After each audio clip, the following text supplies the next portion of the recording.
কথা বোঝে, কিন্তু ওর দিকে না তাকালে বোঝে না নিশ্চয়।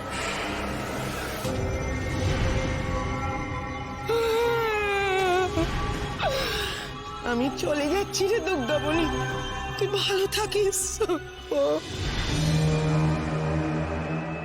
এরা তোকে ছাড়বে না দুর্গামণি।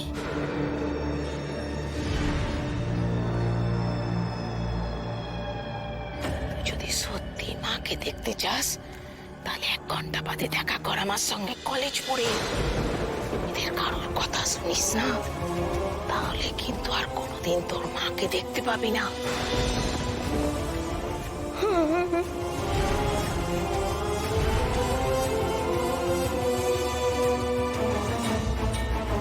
এইবার এই বাড়ির লোক তোকে কি করে বাঁচায় আমিও দেখি।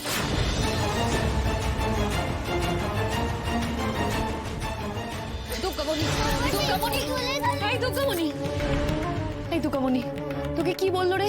কি বললো এই বড় মাসি কানে কানে? বল আমাকে।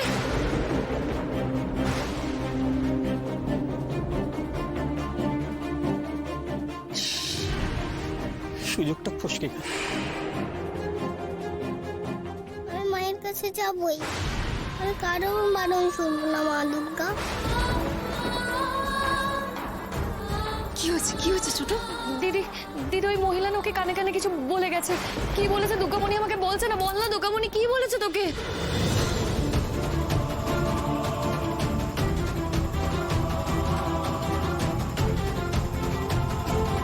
কানে কানে আবার কি বলবো? মা বল বল। দুর্গামণি তুই ছোট, তুই বুঝতে পারছিস না ওই মহিলা খারাপ। কেন বুঝতে পারছিস না তুই? আমি জানি না ওই মহিলা কেন তোকে নিয়ে যেতে চাইছে, কিসের জন্য নিয়ে যেতে চাইছে। তুই ওনার সাথে যাস না মা, তুই একটু বোঝার চেষ্টা কর। ও মা মা তুই আমাকে বল না দুর্গামণি, তুই আমাকে বল, একবার বল কি বলেছে ওই মহিলা তোকে। বল না কানে কানে কি বললো তোর বড় মাসি, বল আমাকে।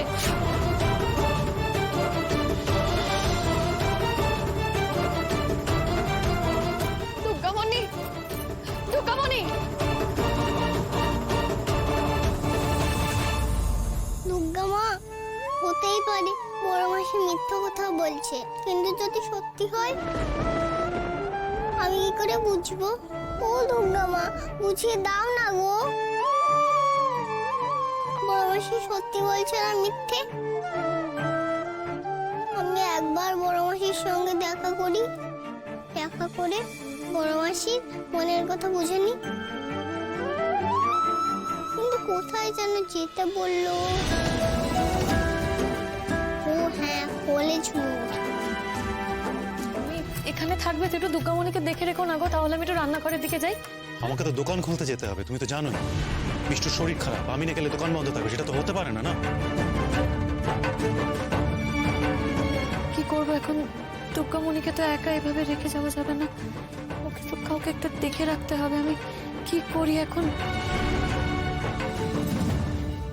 দুর্গামণি এদিকে আয়, চল আমার সাথে রান্নাঘরে চল।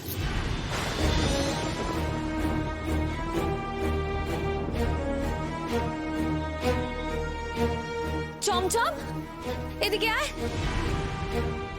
শোন না, বলছি একটু দুর্গামণিকে দেখে রাখবি রে, দেখি যেন কোথাও না যায়। হ্যাঁ, তুমি চিন্তা করো না গো ছোট মা, আমি আছি, আমি পাহারা দেবো। লক্ষ্মী ছেলে, একটু দেখে রাখিস। হ্যাঁ তুই তুমি যতই আমার উপর পাহারা বসাও গো মাসিমণি, আজ আমায় যেতেই হবে মায়ের জন্য। তুমি আমায় ক্ষমা করে দিও গো মাসিমণি, আমি তোমার কোনো কথা শুনতে পারবো না গো। না গিয়ে যে আমার উপায় নেই, বড় মাসির সঙ্গে আমাকে একবার দেখা করতেই হবে। এই চৈতি, চৈতি বলছি তুমি তো এখানেই আছো, একটু দুর্গামণিকে দেখে রেখো না গো, তাহলে আমি একটু রান্নাঘরের দিকে যাই, একটু দেখো কেমন? হ্যাঁ, কিন্তু এত ছোট একটা বাচ্চাকে কি নজরে রাখবে বলো তো? আর তাছাড়া বোঝোই তো আমারও তো পড়াশোনা আছে নাকি। আমি জানি তোমার পড়াশোনা আছে, আমার কথাটা একবার শোনো না চৈতি, আমি জানি তোমার পড়াশোনা আছে, কিন্তু এখন তো কলেজ নেই, তোমার ছুটি চলছে। মোবাইল ঘাটো, মোবাইল ঘাটতে ঘাটতে ওকে দেখো। হ্যাঁ, একটু দেখে রাখো। ঠিক আছে তুমি যাও, আমি দেখছি, কিন্তু বেশিক্ষণ সময় লাগাবে না কিন্তু। ঠিক আছে ঠিক আছে, চমচম দেখিস কিন্তু, হ্যাঁ দেখো ওকে। হ্যাঁ গায়ত্রী,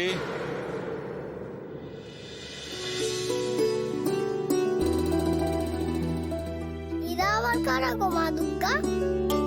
বাবা মা এই সময়, বাবা নতুন মা তোমরা, এসো এসো। এরা মাসিমণির মা বাবা, বুঝলে বাঘ মামা?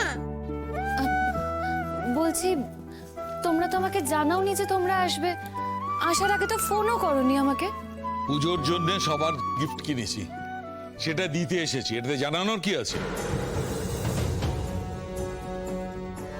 কিছু একটা তো আছে।